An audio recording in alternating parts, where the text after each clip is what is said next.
شاعری کیا ہے؟ شاعری کی ماہیت کیا ہے؟ شاعری کی افادیت کیا ہے؟ شاعری کے کیا محاسن ہونے چاہئیں؟ شاعری کا سماج سے کیا تعلق ہے؟ شاعری سماج کو فائدہ پہنچاتی ہے یا نقصان پہنچاتی ہے؟ اس نوعیت کے وہ مباحث ہیں جو ہمیں نظری تنقید میں بہت زیادہ ملتے ہیں، چاہے وہ یورپ کی نظری تنقید ہو یا عجمی نظری تنقید ہو یا ہمارے ہاں مقامی طور پر اردو میں کچھ لکھا گیا ہو۔ لیکن بذات خود یہ شاعری کیا ہے؟ شاعری کا تخلیقی عمل کیا ہے؟ شاعری کن عناصر سے تشکیل پاتی ہے؟ اور ایک تخلیق کار شعر کے دوران میں کس تخلیقی کرب سے دوچار ہوتا ہے؟ وہ شعر کا اکھوا اس کے باطن میں کہاں سے پھوٹتا ہے؟ شعر بنتا کیسے ہے؟ یہ وہ مباحث ہیں جو ہمیں کالرج کے علاوہ بہت کم ناقدین کے ہاں نظر آتے ہیں۔ ایس ٹی کالرج، پورا نام سیموئل ٹیلر کالرج، یہ ورڈزورتھ کے معاصر ہیں اور مغرب کی جو رومانی تحریک ہے اس سے وابستہ ہیں۔ کالرج چونکہ خود شاعر ہیں، یعنی خود تخلیقی عمل سے گزرے ہیں، اور ان کا جو ساتھ تھا وہ ورڈزورتھ کے ساتھ تھا۔ ورڈزورتھ بھی ایک خوبصورت شاعر ہیں اور یورپ کی رومانی شاعری میں ان کا ایک مقام ہے۔ تو ہم دیکھتے ہیں کہ کالرج کے ہاں شاعری کیا ہے اور شاعری کے محاسن کیا ہونے چاہیے، اس پر تو بحث ملتی ہی ہے، لیکن شاعری کا تخلیقی عمل کیا ہے، اس سلسلے میں بھی بہت جامع اور گہرے مباحث نظر آتے ہیں۔ کالرج نے اپنے ان تنقیدی خیالات کا اظہار اپنی کتاب لٹریریا بایوگرافیا میں کی ہے۔ اچھا، دلچسپ بات یہ ہے کہ یہ وہ کتاب ہے جو بنیادی طور پر وہ اپنے نظموں کے دیباچے کے طور پر لکھ رہے تھے، یعنی دیباچہ لکھ رہے تھے، لیکن بعد ازاں انہیں یہ خیال آیا کہ جس نوعیت کے مباحث میرے سامنے ہیں اور جتنی وسیع باتیں مجھے کرنی ہیں، تو وہ کسی ایک مختصر مضمون میں یا کسی ایک مختصر پیش لفظ میں ممکن نہیں ہے۔ چنانچہ انہوں نے اپنی اس بحث کو اس میں اضافہ کیا، اس کو وسیع کیا، اور ایک پوری کتاب لٹریریا بایوگرافیا کہ جس کو ہم اردو میں ادبی سوانح یا ادبی سرگزشت کے نام سے اس کا ترجمہ کرتے ہیں، تو یہ کتاب انہوں نے رقم کی ہے۔ اس کتاب کا یہ وصف ہے کہ اس میں کالرج نے شاعری کے تخلیقی عمل پر بہت ہی جامع نوعیت کے خیالات کا اظہار کیا ہے۔ شاعری میں جو بنیادی وصف ہے یا شاعری جس سے تخلیق پاتی ہے وہ تخیل ہے۔ تخیل کہ جس کو ہم سادہ لفظوں میں اگر کہیں کہ خیالی دنیا۔ اچھا، یہ خیالی دنیا کہاں پہ ہے؟ افلاطون اسے ورلڈ آف آئیڈیاز کہتا ہے، لیکن ارسطو نے یہ کہا ہے کہ یہ ایک امکانی صداقت ہوتی ہے، ایک امکانی دنیا ہوتی ہے جو ہے تو نہیں لیکن ہو سکتی ہے۔ تو یہ کہاں ہو سکتی ہے، اس کا اکھوا کہاں پھوٹتا ہے؟ تو یہ دراصل شاعر کا تخیل ہے۔ شاعر کی تخیل کی طاقت ہے کہ وہ یہ دیکھتا ہے کہ ایک دنیا تو وہ ہے جو میری ارد گرد ہے، لیکن ایک دنیا وہ ہے جو میں تخلیق کر سکتا ہوں، یا میں اس کا ایک خاکہ یا ایک نقشہ بنا کے تو میں انسانوں کو دے سکتا ہوں۔ تو کالرج کی تنقید میں بہت زیادہ بحث ہے تخیل پہ۔ تخیل کو کالرج نے دو حصوں میں تقسیم کیا ہے۔ ایک کو وہ اولی متخیلہ یعنی پرائمری امیجنیشن کا نام دیتا ہے، اور دوسرے حصے کو وہ سیکنڈری امیجنیشن یا ثانوی متخیلہ کا نام دیتا ہے۔ پرائمری امیجنیشن اور سیکنڈری امیجنیشن کیا ہیں اور ان کے مابین فرق کیا ہے، اور آیا کوئی فرق ہے بھی یا نہیں؟ کالرج کہتے ہیں کہ اولی متخیلہ ایک لاشعوری ہے اور اس سے ہمیں ادراک ملتا ہے۔ ایک شاعر جو ہے اس کو اولی متخیلہ سے جو اشیاء کا، عناصر کا، کائنات کا ایک حصی ادراک ملتا ہے، پہلی بار اس پر کچھ منکشف ہونے لگتا ہے، اور اس کے بعد وہ کہتا ہے کہ سیکنڈری جو امیجنیشن ہے یا ثانوی متخیلہ ہے، یہ دراصل اولی متخیلہ کی بازگشت ہے یا اس کی ہی ایکسٹینشن ہے، اسی ہی کی توسیع ہے۔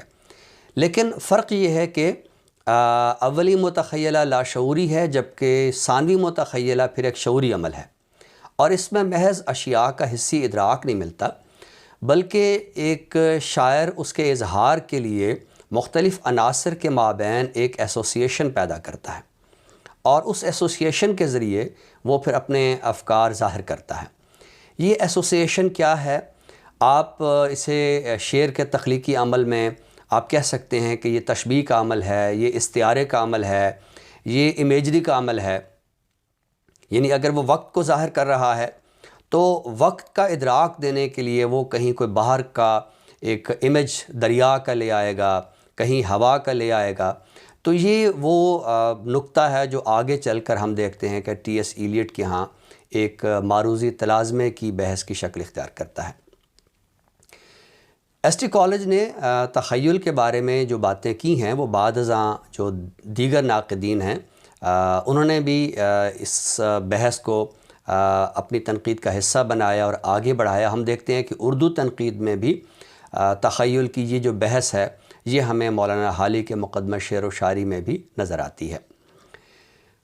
کالج نے محض شاعری کے تخلیقی عمل پر بات نہیں کی ہے، بلکہ شاعر کا مقام کیا ہے، شاعر کیا ہوتا ہے، جو جینون شاعر ہوتے ہیں ان کی کیا پہچان ہوتی ہے، شاعری کی زبان کیا ہوتی ہے، اور شاعری اور نثر میں جو ایک فرق کیا جاتا ہے ظاہری طور پر یعنی عروض کا، بحر کا، تو اس پر بھی کالج نے بہت قیمتی خیالات کا اظہار کیا ہے۔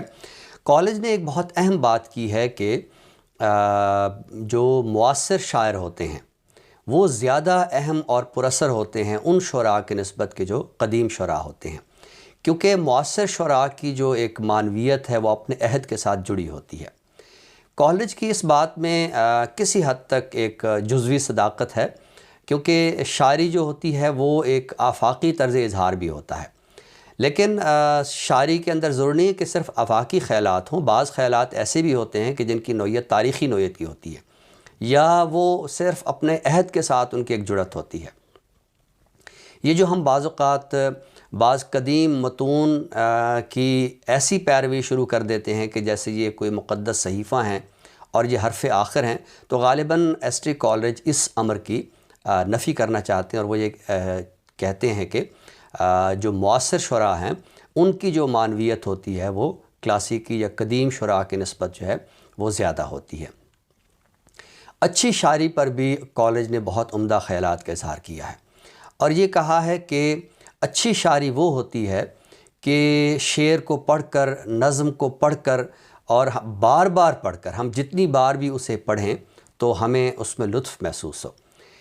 یہ ایسی نظمیں ہوتی ہیں، یہ ایسے شعر ہوتے ہیں کہ جن میں ایک آپ کہہ لیجئے کہ اوریجنلٹی ہوتی ہے۔ کالج ان شعراء کی بہت مخالفت کرتا ہے کہ جو چربہ ساز ہوتے ہیں، جو کسی ایک خیال کو سن کر، ایک خیال کو پڑھ کر، ایک شعر کو پڑھ کر اسے کسی دوسرے شعر میں ڈھالنے کا ہنر جانتے ہیں۔ تو یہ جو سرقہ ہوتا ہے یہ جینون شاعری نہیں ہوتی ہے۔ وقتی طور پر ہو سکتا ہے کہ کوئی نیا خیال کہیں سے لے کر کسی دوسری جگہ پیش کر دیا جائے اور وقتی طور پر اس کی ہمیں داد و تحسین جو ہے ایسے شعراء کو مل جاتی ہے، لیکن ان کے اندر اوریجنلٹی نہیں ہوتی ہے۔ اوریجنل شعر وہ ہوتا ہے جس کو پڑھ کر بار بار اس کا ہم جو ہے وہ لطف لے سکیں۔ شاعری اور نثر کے مابین جو ہم دیکھتے ہیں کہ ایک فرق ہے یعنی عروض کا، اور بعض شعراء اس پر اڑ جاتے ہیں کہ شاعری وہی ہے کہ جو عروض کے پیمانوں کے اندر ڈھلی ہوتی ہے۔ کالج کا یہ خیال ہے کہ ایسا نہیں ہے، بلکہ بہت ساری ایسی شاعری کے نمونے ہمیں تاریخ میں بھی مل جاتے ہیں۔ دنیا بھر کا جو ادب ہے، جو ادب عالیہ ہے، اس کو ہم دیکھیں تو ہمیں بہت سارے ایسے شعر پارے مل جاتے ہیں کہ جو کسی عروضی آہنگ میں نہیں ڈھلے ہوتے، جو کسی عروضی پیمانے پر رکھ کر نہیں تخلیق کیے گئے ہوتے، بلکہ وہ نثری اظہاری ہوتے ہیں، لیکن ان کے اندر شعریت ہوتی ہے، ان کے اندر ایک شعری جمال ہوتا ہے۔ لہٰذا ایسے فن پاروں کو شاعری نہ ماننا یہ زیادتی ہے۔ بات شاعری اور نثر کی ہوئی ہے تو یہ جو کالج کے خیالات ہیں ان میں بہت ساری باتیں ایسی بھی ہیں کہ جو ان کے دوست ورڈزورتھ کے ساتھ ہم آہنگی کا اظہار کرتی ہیں، اور کہیں کہیں ان میں ایک شدید اختلاف ہے۔ کالرج کی جو تنقید کا اخوا ہے وہ جہاں ان کی اپنی نظموں سے یا اپنے تخلیقی عمل سے پھوٹا ہے، وہاں انہوں نے بہت سارے جگہوں پر اپنے دوست ورڈزورتھ کی جو نظمیں ہیں ان پر بھی تنقید کرتے ہوئے بعض ایسے جملے کہے ہیں کہ جو بہت اہم ہیں۔ مثلاً ورڈزورتھ کا یہ خیال ہے کہ شاعری جو ہے وہ اس کے اندر جو زبان ہوتی ہے وہ بڑی عام نوعیت کی اور دیہی نوعیت کی جو ہے وہ زبان ہوتی ہے۔ کالرج اس بات سے اختلاف کرتے ہیں۔ کالرج کا یہ خیال ہے کہ شاعری جو ہوتی ہے اس کی زبان بڑی نتھری ہوئی ہوتی ہے، اس کے اندر ایک شان و شکوہ ہوتا ہے، یعنی ایسا نہیں ہے کہ شاعری کی زبان فطری نہیں ہوتی ہے، وہ فطری ہوتی ہے، لیکن جیسے کہ ہم دیکھتے ہیں کہ اردو میں جیسے آمد اور آورد کی بات ہے تو ایک لفظ ایک مصرع ایک سامنے آ جاتا ہے، لیکن بعد ازاں شاعر جو ہے وہ اس کے لیے مناسب اور موزوں زبان جو ہے وہ چنتا ہے، وہ اختیار کرتا ہے۔ تو ورڈزورتھ کے خیال کے برعکس کالرج کا یہ خیال ہے کہ شاعری کی زبان دیہی نہیں ہوتی ہے، بلکہ اس کے اندر ایک آپ کہہ لیجئے کہ شہری پن ہوتا ہے۔ شہری پن سے مراد یہ ہے کہ جیسے ایک شہری انسان وضع قطع کا بڑا خیال رکھتا ہے، تو ایسے جو شعری زبان ہوتی ہے اس کے اندر بھی وضع قطع کا جو ہے وہ بہت زیادہ خیال رکھا جاتا ہے۔ ہم دیکھتے ہیں کہ کالرج نے اس امر پر بہت کم بحث کی ہے کہ شاعری کی کوئی افادیت ہے یا نہیں ہے، جیسے کہ ہمارے ہاں ایک جو عمرانی نوعیت کے ناقدین ہیں جو یہ دیکھتے ہیں کہ آیا شاعری کا کوئی فائدہ ہے یا نہیں ہے، اور پھر وہ اگر فائدہ ہے تو اس فائدے کو ابھارنے کی کوشش کرتے ہیں، یا بڑی شاعری کیسے ہوتی ہے، جیسے لانجانس نے یا میتھیو آرنلڈ نے اپنی تنقید میں اس پہ بڑا زور دیا ہے کہ شعری عظمت جو ہے وہ خیال کی طرف سے ہوتی ہے، وہ جذبات کی گہرائی سے ہوتی ہے، وہ زبان کی وسعت سے ہوتی ہے، یا جیسے میتھیو آرنلڈ جو ہے وہ بڑی شاعری جو ہے وہ عظیم اسلوب اور گہرے خیالات کے مجموعے کو قرار دیتا ہے۔ کالرج نے زیادہ تر اس پہ فوکس کیا ہے کہ اچھی شاعری کیسے تخلیق ہوتی ہے، اچھی شاعری تخلیق ہوتی ہے تو اس کے پیچھے کیا عناصر ہوتے ہیں، ایک شاعر کا جو اس کی جو قوت متخیلہ ہے وہ کتنی توانا ہوتی ہے، اور جب وہ توانا ہوتی ہے تو پھر کتنے اچھے شعر تخلیق پاتے ہیں، اچھے شعروں کی اوریجنلٹی کیا ہوتی ہے، اچھے شعروں کی اصلیت کیا ہوتی ہے۔ اچھا شعر وہ ہے کہ جو قاری کو یا سامع کو مسرور کرتا ہے۔ جہاں اچھا شعر قاری یا سامع کو مسرور کرتا ہے، وہاں ایک بہت خوبصورت بات کالرج نے کی ہے کہ ایک شاعر جو کہ اوریجنل شاعر ہوتا ہے، جو اپنے جینون خیالات رکھتا ہے، وہ اپنی زندگی سے بہت مطمئن ہوتا ہے۔